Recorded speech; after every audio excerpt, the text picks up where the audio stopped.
শহীদদেরকে আমরা কোনো দলের সম্পত্তি বানাতে চাই না।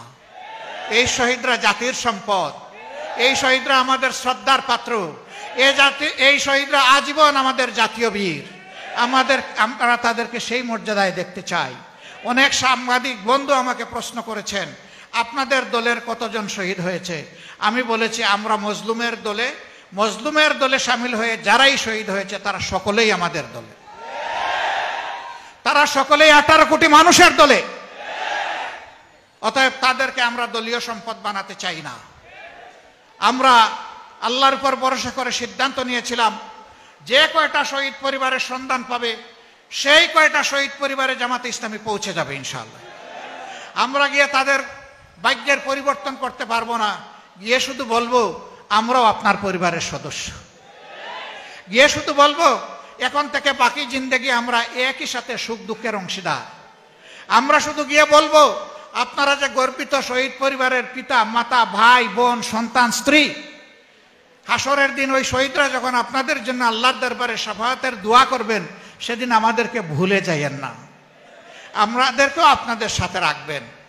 আমরা এই কথাগুলা বলার জন্য তাদের কাছে ছুটে যাচ্ছি। আসসালামু আলাইকুম ওয়া রাহমাতুল্লাহি ওয়া বারাকাতুহু। আলহামদুলিল্লাহি রাব্বিল আলামিন ওয়াসসালাতু ওয়াসসালামু আলা রাসূলিহিল কারীম ওয়া আলা আলিহি ওয়া সাহবিহি ওয়া আহলি বাইতি আজমাইন, আম্মা বা'দ। আউযু বিল্লাহি মিনাশ শাইতানির রাজীম। ওয়ালা তাকুলু লিমান ইউকতালু ফি সাবিলিল্লাহি আমওয়াত বাল আহইয়াউম ওয়ালাকিন লা তাশউরুন। সাদাকাল্লাহুল মাওলানাল আযীম। বাংলাদেশ জামাত ইসলামী টাঙ্গাইল জেলা শাখা কর্তৃক আয়োজিত শহীদ পরিবারের সৌভাগ্যবান পরম সম্মানিত সদস্যবৃন্দের সাথে মত বিনিময়, শহীদদের আত্মার মাগফিরাত কামনা এবং প্রিয় দেশের জন্য মহান মাবুদের দরবারে কল্যাণ কামনার উদ্দেশ্যে আয়োজিত আজকের এই সভার সম্মানিত সভাপতি, বাংলাদেশ জামাত ইসলামী টাঙ্গাইল জেলা শাখার আমির আহসান হাবিব মাসুদ, কেন্দ্রীয় নির্বাহী পরিষদের অন্যতম সদস্য জনাব অধ্যক্ষ ইজ্জতুল্লাহ, কেন্দ্রীয় এবং স্থানীয় নেতৃবৃন্দ, ছাত্র সংগঠনের নেতৃবৃন্দ, শহীদ পরিবারের গর্বিত সদস্যবৃন্দ, প্রিয় টাঙ্গাইলবাসী, সাংবাদিক বন্ধুগণ, আল্লাহ তাআলার শুকরিয়া আদায় করছি। আল্লাহ রাব্বুল আলামিন মুক্ত বাতাসে মন খুলে দুটি কথা বলার জন্য আজকে আমাদেরকে পরিবেশ তৈরি করে দিয়েছেন। আলহামদুলিল্লাহ রাব্বিল আলামিন।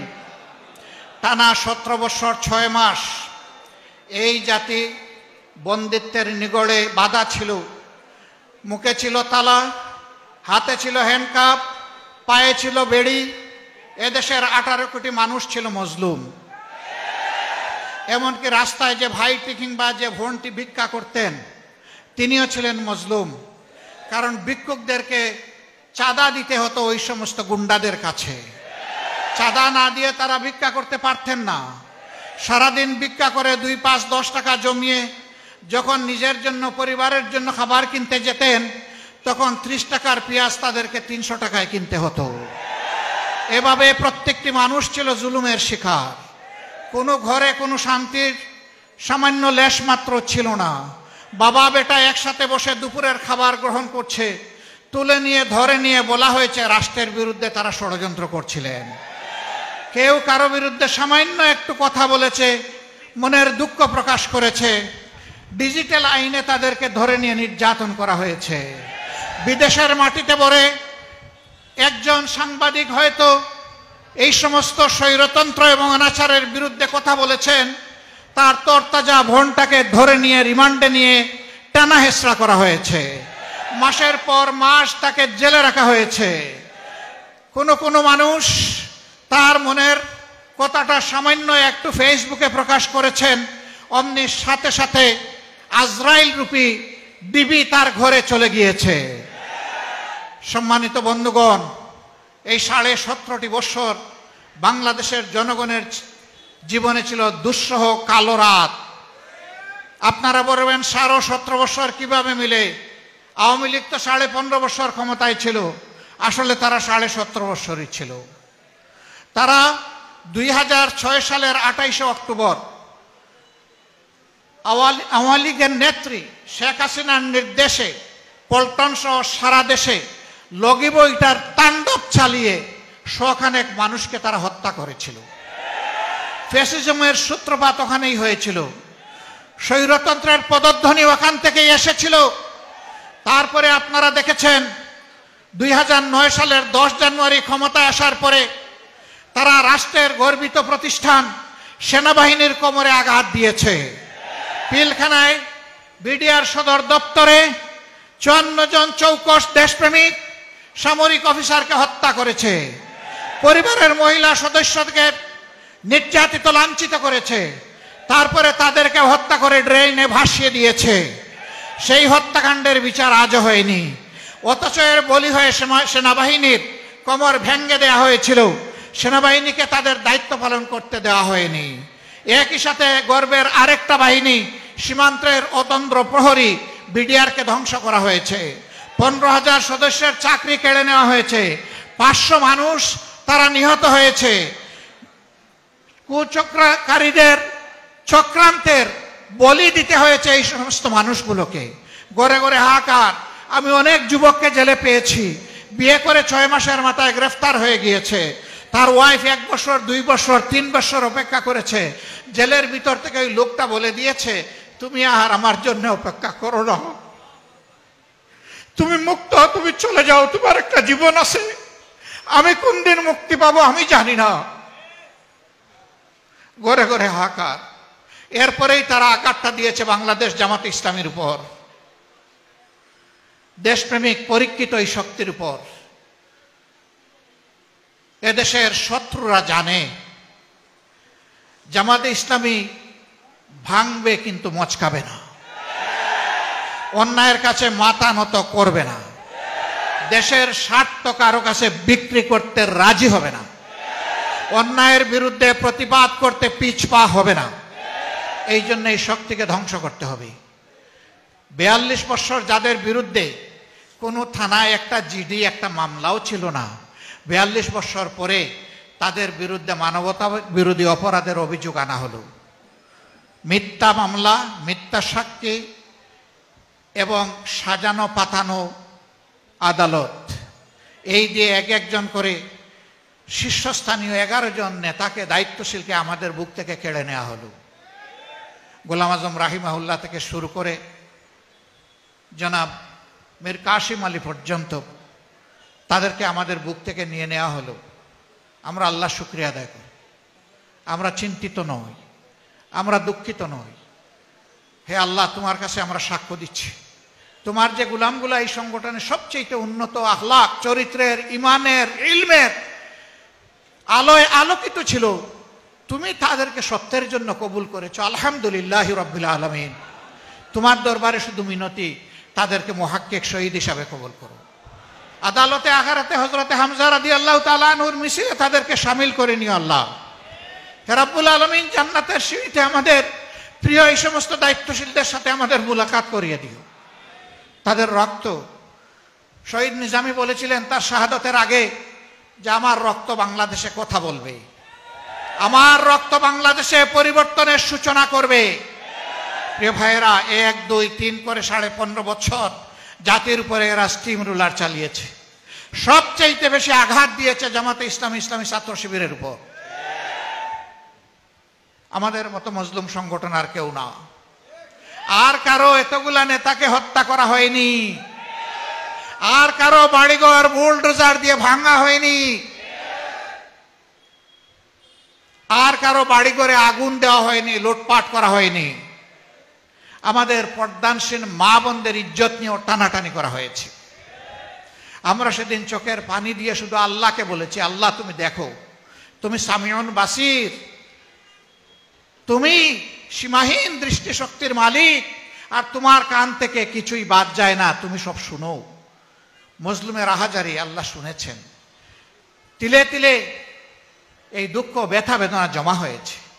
মজলুম শুধু আমাদের সংগঠন ছিল না, এরপরেই আপনারা লক্ষ্য করেছেন হেফাজতে ইসলামের বিশাল সমাবেশে 13 সালের 5 মে আঘাত দেওয়া হয়েছে, অন্যায়ভাবে তাদেরকে হত্যা করা হয়েছে। সম্ভবত ওনাদের বাড়ি আপনাদের এলাকায়। তিনি এই কয়েকদিন আগেও বলেছেন 13 সালের 5 মে শাপলা চত্বরে 12টার পরে সাফ করে দিয়েছে। যাদেরকে সাফ করে দেওয়া হয়েছিল তারা আল্লাহর দরবারে চলে গেছে, কিন্তু যারা সাফ করেছিলেন আজকে তারা কোথায়? তুইজ্জু মান তাশাউ ওয়া তুযিল্লু মান তাশাউ বিয়াদিকাল খায়র ইন্নাকা আলা কুল্লি শাইইন কাদির। অহংকার মারাত্মক। এটি হচ্ছে আল্লাহ তাআলার চাদর। এটা নিয়ে কেউ টানাটানি করুক, আল্লাহ এটা বরদাস্ত করেন না। এই জন্য অহংকারীরা 2 দিন আগে হোক পরে হোক তাদের পূর্ণ পাওনা তারা সমঝে পায়। আমাদের চরিত্রে কালিমা লেপন করা হয়েছে। আল্লামা দিলওয়ার হোসেন সাঈদীর মতো মানুষকে বলা হয়েছে তিনি ধর্ষক, নাউজুবিল্লাহ। তিনি খুনি, তিনি লুটেরা, তিনি অগ্নিসংযোগকারী। দেলু রাজাকারকে চালান দিয়েছে দেলওয়ার হোসেন সাঈদীর নামে। এখন সেই মামলার বাদী কেঁদে কেঁদে বলছে বন্দুকের নলের সামনে আমাকে বাধ্য করা হয়েছে অভিযোগপত্রে স্বাক্ষর করতে। যারা বাধ্য করেছিল এখন আমি তাদের বিরুদ্ধে মামলা করতে চাই। সময় কারো নিয়ন্ত্রণে থাকে না, সময় আল্লাহ তাআলার নিয়ন্ত্রণে। সময় বদলায়, পরিবেশ বদলায়। সত্যকে চাপা দিয়ে রাখা যায় না, সত্য মাটির নিচ থেকে উঠে আসে। এভাবে নির্যাতন করা হয়েছে বিএনপির উপর, নির্যাতন করা হয়েছে গণ অধিকার পরিষদের নেতৃবৃন্দের উপর, নির্যাতন করা হয়েছে সাধারণ মানুষের উপর, হত্যা করা হয়েছে সাংবাদিক বন্ধুদেরকে। কালো আইনে তাদেরকে টেনে এসে নেওয়া হয়েছে জেলে। তারা কারে বাদ দিয়েছে? কাউকেই বাদ দেয়নি। সবাইকে নিষিদ্ধ নিষিদ্ধ, সবাই রাজাকার, সবাই রাজাকার। এখন কি বলে? এখন তরুণ কমল ছাত্রছাত্রীরা কি বলে?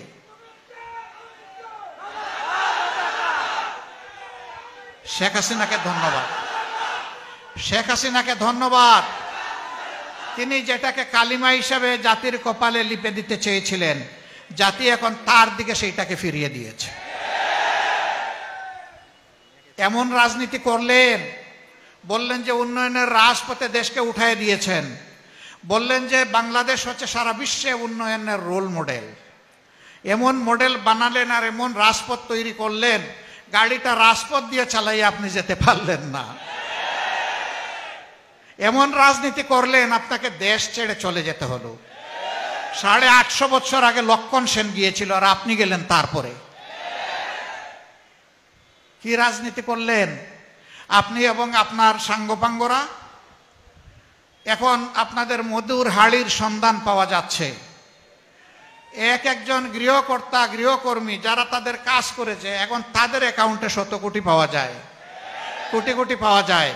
আলাউদ্দিনের চেরাগ জ্বলে, আর সেই তারাই বেগম খালেদা জিয়াকে 3 কোটি টাকার জন্য মামলা দিয়ে বলেছেন তিনি এতিমের মাল আত্মসাৎ করেছেন।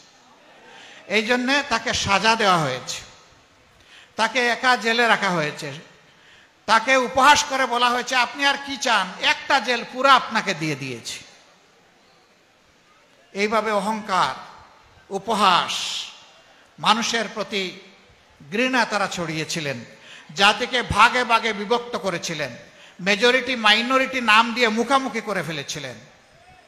আলহামদুলিল্লাহ, আমরা ধন্যবাদ জানাই আমাদের পরিযার টুকরা ছাত্র যুব সমাজকে। আমরা যে আন্দোলনের সূচনা করেছিলাম 15.5 বছর আগে, তার পরিসমাপ্তি টেনেছে তারা। আল্লাহর দরবারে শুকরিয়া। আল্লাহ তাদের সম্মান বৃদ্ধি করে দিন। এদেশের বৃহত্তর খেদমতের জন্য তাদেরকে কবুল করুন। তারা একটা অসম্ভব ধরনের কাজের নেতৃত্ব দিয়েছে, জীবন বাজি রেখে নেতৃত্ব দিয়েছে। এ কাজ করতে গিয়ে হাজার কার্নিকের ঊর্ধ্বে আমাদের কলিজার টুকরা সোনার ছেলেরা মেয়েরা চলে গেছে। এখানে কোনো দলমত নাই, এখানে কোনো ধর্ম নাই, এখানে সকল ধর্মের মানুষ অংশগ্রহণ করেছে, সকল ধর্মের মানুষই মারা গিয়েছে, নিহত হয়েছে, আহত হয়েছে। শহীদদেরকে আমরা কোনো দলের সম্পত্তি বানাতে চাই না। এই শহীদরা জাতির সম্পদ, এই শহীদরা আমাদের শ্রদ্ধার পাত্র, এই শহীদরা আজীবন আমাদের জাতীয় বীর। আমরা তাদেরকে সেই মর্যাদায় দেখতে চাই। অনেক সাংবাদিক বন্ধু আমাকে প্রশ্ন করেছেন, আপনাদের দলের কতজন শহীদ হয়েছে?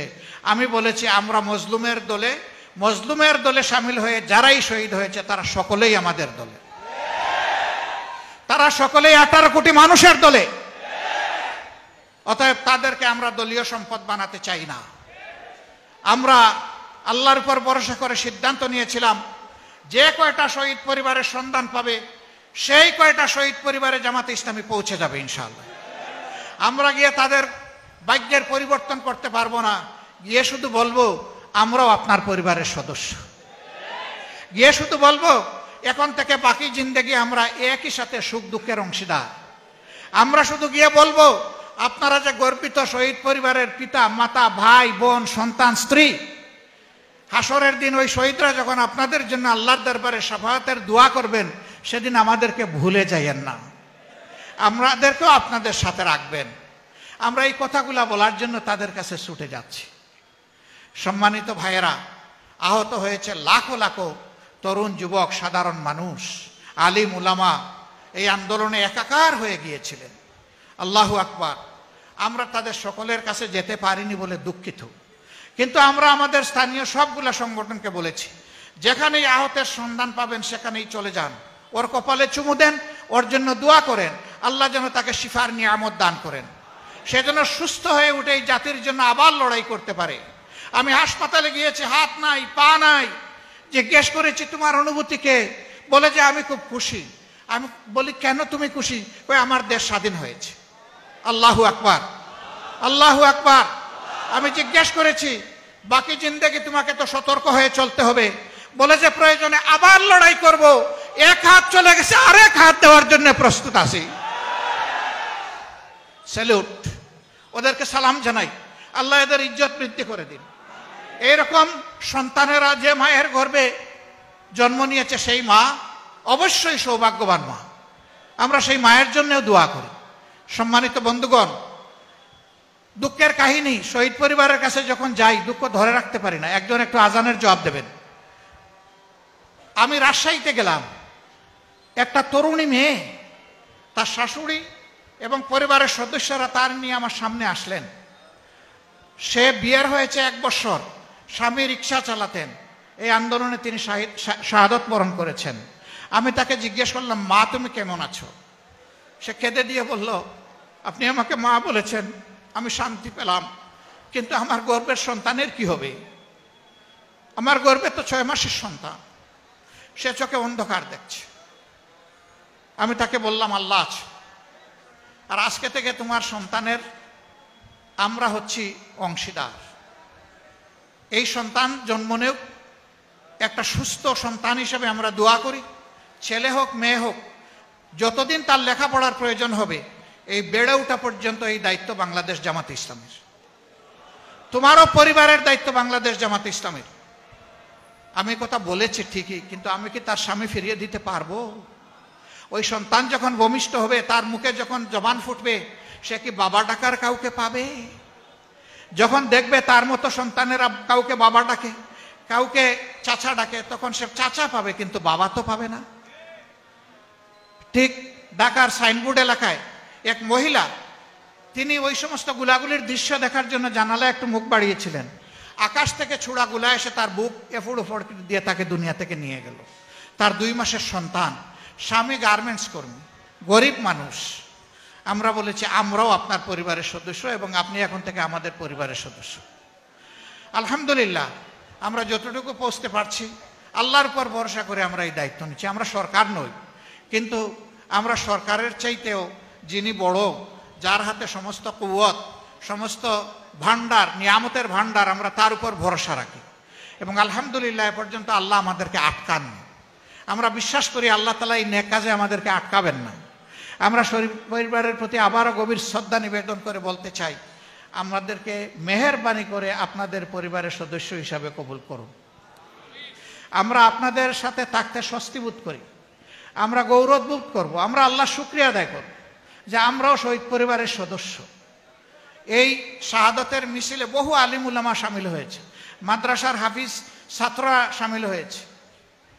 আজকে এ নিয়ে আমি অনুরোধ করব আমরা কেউ যেন ক্রেডিট কাড়াকাড়ি না করি, যে আন্দোলন আমার চেষ্টার ফসল, ত্যাগের ফসল, এটা যেন কেউ না বলি। আলহামদুলিল্লাহ আমরা যেন বলি যে এটা আমাদের সকলের ত্যাগের ফসল, তাইলে সকলের প্রতি সম্মান দেখানো হবে। টাঙ্গাইলবাসীর কাছে আমি এই পরিবারগুলোকে আমানত হিসেবে রেখে গেলাম, আপনারা গভীর মমতায় তাদেরকে আগলে রাখবেন, আহতদের পাশে যাবেন, সর্বোচ্চ চিকিৎসা দেওয়ার চেষ্টা করবেন। আমরা চেষ্টা করছি যাদের চিকিৎসা দেশে সম্ভব নয় তাদেরকে একটু উন্নত চিকিৎসার জন্য বিদেশে পাঠানোর। দুই একটা দেশের সাথে আমরা আলাপ আলোচনা করেছি, তারাও আলহামদুলিল্লাহ আগ্রহ দেখিয়েছে। তারা যদি একটু এগিয়ে আসে এদেশের এই সমস্ত দুঃখী মানুষের বিরাট উপকার হবে। যারাই এগিয়ে আসবে তাদেরকে আমরা প্রকৃত বন্ধু হিসাবে কবুল করব ইনশাআল্লাহ। শেষ কথা আমার, ঐক্যের মাধ্যমে যে পরিবর্তন এসেছে, যে কোনো মূল্যে স্বৈর শাসনের বিরুদ্ধে এই ঐক্য আমাদের ধরে রাখতে হবে। যে স্বৈর শাসনের বিরুদ্ধে আমাদের এই আওয়াজ উঠেছিল, আন্দোলন হয়েছিল, কোনো অবস্থায় এমন আরেকটা স্বৈর শাসন কখনো যেন বাংলাদেশে ফিরে না আসে, তার ব্যাপারে আমাদের সকলকে সোচ্চার থাকতে হবে। আমরা যদি ঐক্যবদ্ধ থাকি আমাদের মাথায় কেউ কাঁঠাল ভেঙে খেতে পারবে না ইনশাআল্লাহ। আমি একটা আয়াত দিয়ে শুরু করেছিলাম, এটা দিয়ে শেষ করছি। এরকম যারা শহীদ হয় দিনের জন্য, মানুষের জন্য, অধিকার আদায়ের জন্য, আল্লাহ তাদের ব্যাপারে সুসংবাদ দিয়ে বলেছেন, ওয়ালা তাকুলু লিমান ইউকতালু ফি সাবিলিল্লাহি আমওয়াত। যারা এরকম চলে গেছে, নিহত হয়েছে, তাদেরকে তোমরা মৃত বলো না। তাহলে তারা কি? বাল আহইয়াউম ওয়ালাকিন লা তাশউরুন, বরঞ্চ তারা জীবিত কিন্তু তোমরা বুঝো না। অন্য জায়গায় আল্লাহ বলেছেন তাদেরকে আমি রিজেক্ট দেই, সকাল সন্ধ্যা পবিত্র রিজেক্ট তাদের কাছে পৌঁছে যায়। আল্লাহর হাবিব বলেছেন তারা জান্নাতের বাগানে সবুজ পাখি হয়ে এডালে ওডালে তারা উড়াউড়ি করে। আল্লাহু আকবার। সেই শহীদ পরিবার, তারা গর্বিত। আলহামদুলিল্লাহ আমরাও আজকে থেকে তাদের অন্তর্ভুক্ত। বাংলাদেশকে আল্লাহ তাআলা তার পক্ষ থেকে শান্তির ফয়সালা দান করুন।